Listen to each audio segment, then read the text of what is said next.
You, John Fitzgerald Kennedy, do solemnly swear. I, John Fitzgerald Kennedy, do solemnly swear.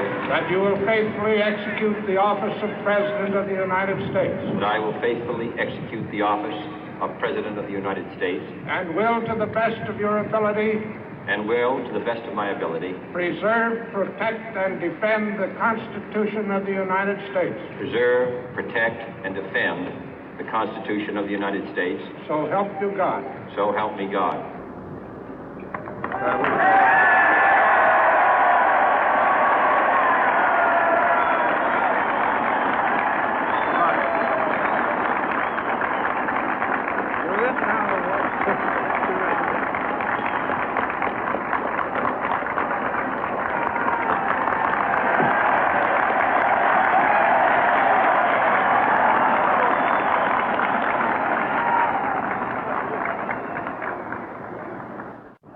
Vice President Johnson, Mr. Speaker, Mr. Chief Justice, President Eisenhower, Vice President Nixon, President Truman, Reverend clergy, fellow citizens. We observe today not a victory of party, but a celebration of freedom, symbolizing an end as well as a beginning, signifying renewal as well as change. For I have sworn before you and Almighty God the same solemn oath our forebears prescribed nearly a century and 3/4 ago. The world is very different now, for man holds in his mortal hands the power to abolish all forms of human poverty and all forms of human life. And yet the same revolutionary beliefs for which our forebears fought are still at issue around the globe. The belief that the rights of man come not from the generosity of the state, but from the hand of God. We dare not forget today that we are the heirs of that first revolution. Let the word go forth from this time and place to friend and foe alike that the torch has been passed to a new generation of Americans born in this century, tempered by war, disciplined by a hard and bitter peace, proud of our ancient heritage, and unwilling to witness or permit the slow undoing of those human rights to which this nation has always been committed and to which we are committed today at home and around the world.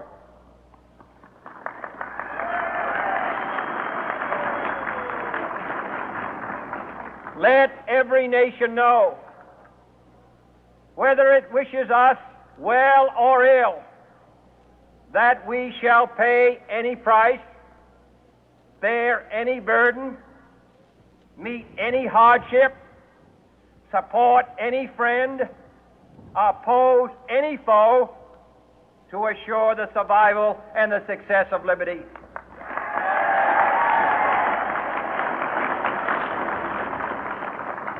This much we pledge and more.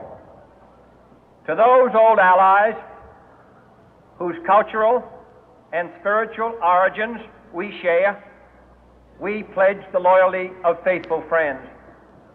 United, there is little we cannot do in a host of cooperative ventures. Divided, there is little we can do, for we dare not meet a powerful challenge at odds and split asunder. To those new states whom we welcome to the ranks of the free, we pledge our word that one form of colonial control shall not have passed away, merely to be replaced by a far more iron tyranny.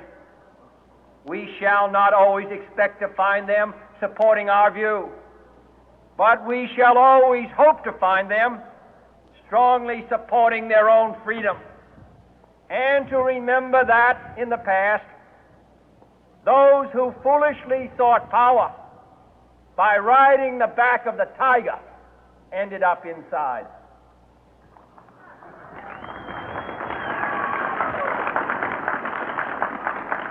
To those people in the huts and villages of half the globe struggling to break the bonds of mass misery, we pledge our best efforts to help them help themselves for whatever period is required, not because the communists may be doing it, not because we seek their votes, but because it is right. If a free society cannot help the many who are poor, it cannot save the few who are rich.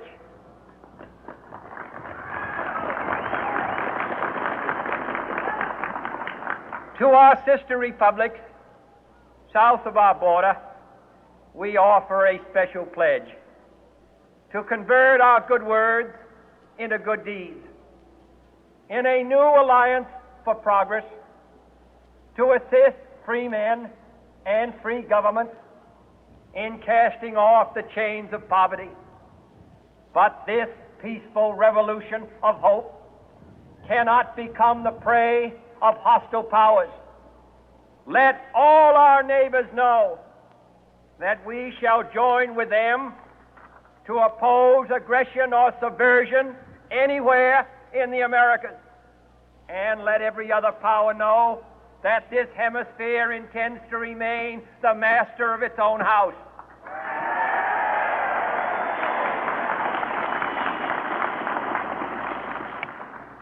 To that World Assembly of Sovereign States, the United Nations, our last best hope, in an age where the instruments of war have far outpaced the instruments of peace, we renew our pledge of support to prevent it from becoming merely a forum for invective, to strengthen its shield of the new and the weak, and to enlarge the area in which its writ may run.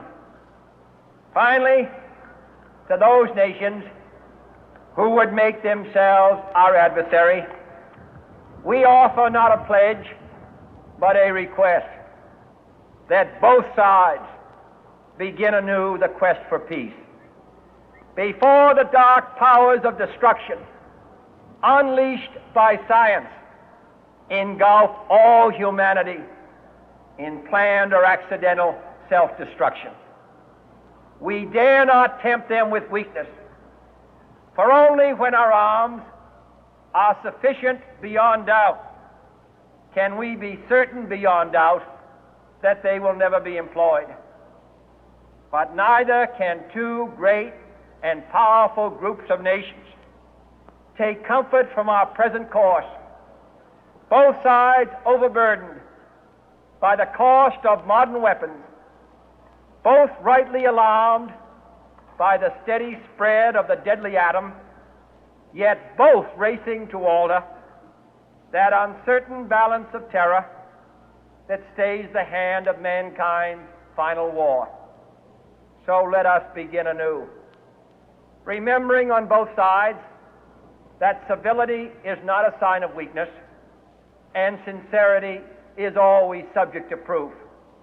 Let us never negotiate out of fear, but let us never fear to negotiate.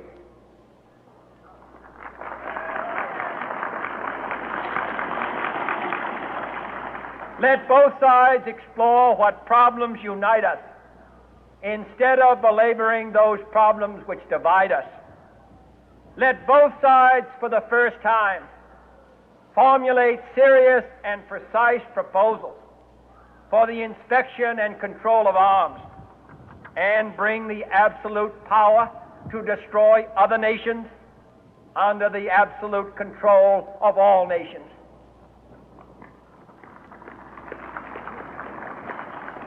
Let both sides seek to invoke the wonders of science instead of its terrors.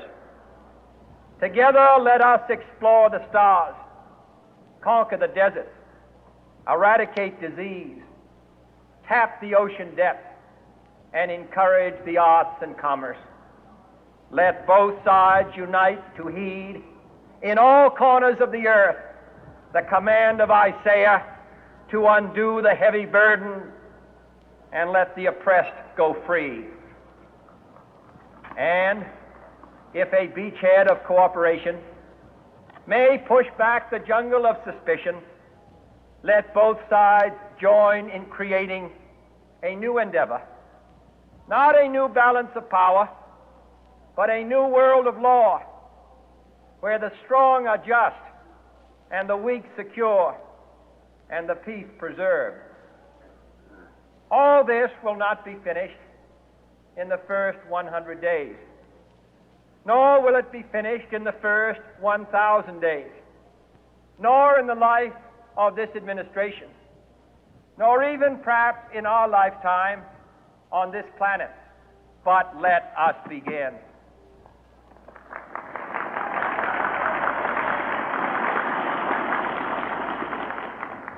In your hands, my fellow citizens, more than mine, will rest the final success or failure of our course.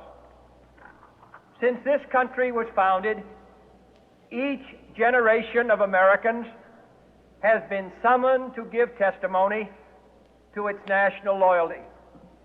The graves of young Americans who answered the call to service surround the globe. Now the trumpet summons us again, not as a call to bear arms, though arms we need, not as a call to battle, though in battle we are, but a call to bear the burden of a long twilight struggle, year in and year out, rejoicing in hope, patient in tribulation, a struggle against the common enemies of man, tyranny, poverty, disease, and war itself. Can we forge against these enemies a grand and global alliance, north and south, east and west, that can assure a more fruitful life for all mankind? Will you join in that historic effort?